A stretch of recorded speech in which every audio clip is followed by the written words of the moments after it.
Right. Namaste. Hello. It's good to be with you all today. I've met quite a few of you and interviewed some of you, and I'm just so happy to be here. And I felt so welcomed in Nepal, so thank you all so much for having me today. To start, I will be talking about advice for studying and for classwork, just a little how to survive the American university and survive classes.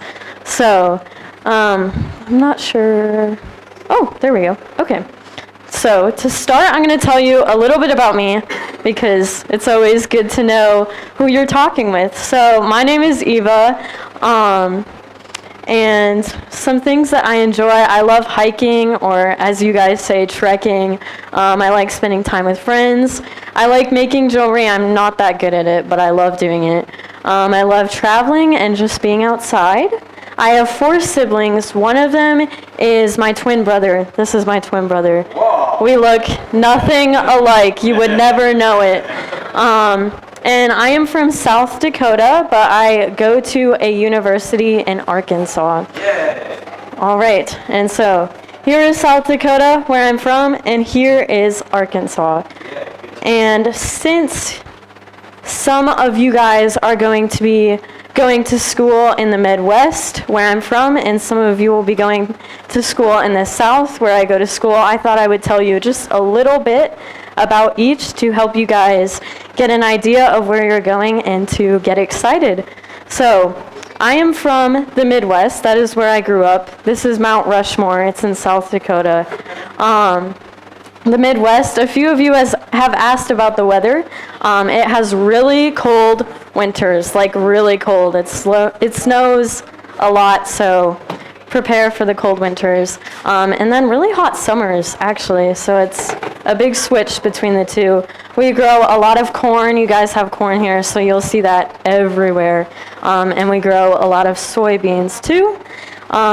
There's a lot of small towns in the Midwest, the small town type of feel, which is very fun. And we also love our casseroles. We throw any food that we can into a casserole. It's all we eat, so you'll eat a lot of casseroles.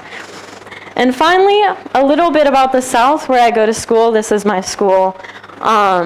If you are going to school in the South, you can expect really hot, humid summers, pretty cold winters. It can get pretty cold for a month or two, a few snowfalls.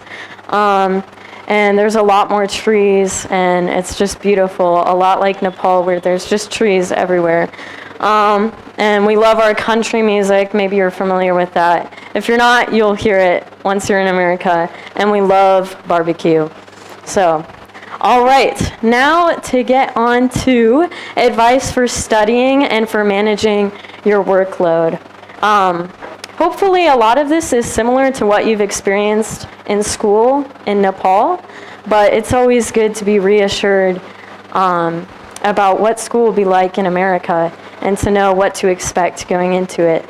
So, to get started, the first day of school.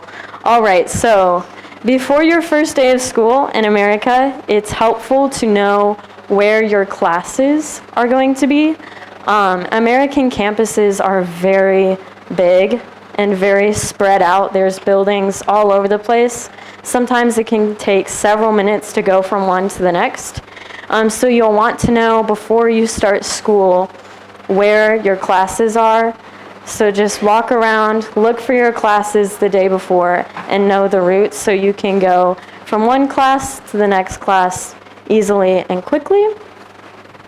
All right, and you should, if at all possible, have an electronic device with you, like a laptop or computer, to take notes.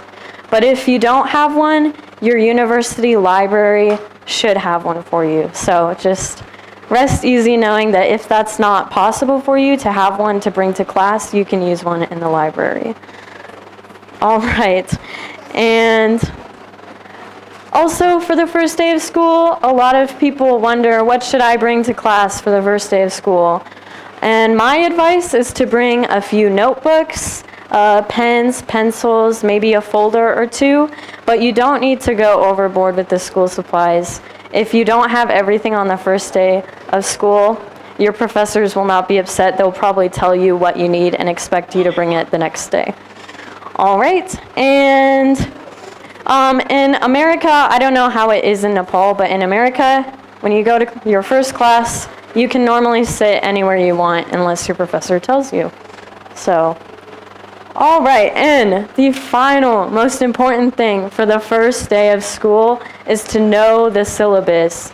I don't know if that's a word that you use in Nepal school systems, but a syllabus is basically just a paper that your professor uses to tell you everything that you need to know about the class. So it'll tell you things like the professor's contact information, office hours, office location, all the expectations and rules for the course, grading information, required materials. That is very important because your professors might not tell you that information, but they'll expect you to know it, and they may not even tell you to read the syllabus, but they still will expect you to. So I have been saved multiple times from getting a bad grade or being late to class or something like that by reading the syllabus. So read the syllabus. All right. And relax, because the first day of school in American school systems, at least, is usually not very intense. So you will be well prepared. And classes on the first day are usually just used to introduce the course. So relax, because first day of school will be a breeze for you. All right. And finally, with assignments, I'm sure it's the same in Nepal. Just keep up with all the due dates. Make sure you're checking what they are. Professors in America don't always announce the due dates in class, but again, they'll expect you to know it. So make sure you're checking online or checking the syllabus for the due dates. And give yourself adequate time for homework, but it's also important. College life is very busy, so give yourself some time to relax and enjoy the day amidst doing all that homework. All right, and also, in terms of doing schoolwork, if you're feeling a little overwhelmed at the start with all the schoolwork and stuff, you can go to your university's tutoring center. Every university should have one, and it'll normally be free, and they'll just help you understand the material. You'll meet with another student who has taken that course previously, and they'll explain everything and help you understand it. I know several international students at my university that take advantage of that because it can be hard going from Nepali to English understanding the course. So that's there for you to take advantage of. All right, and finally, my biggest advice for assignments is use your professor as a resource. In American universities, it is totally okay to ask them questions about anything you have. There's no dumb question to ask your professor. They're there because they want to teach you, and they're there because they want you to learn, and they care about you. So use them as a resource. I have used my professors so many times, and it has saved me in those really hard classes. All right, ooh, there we go.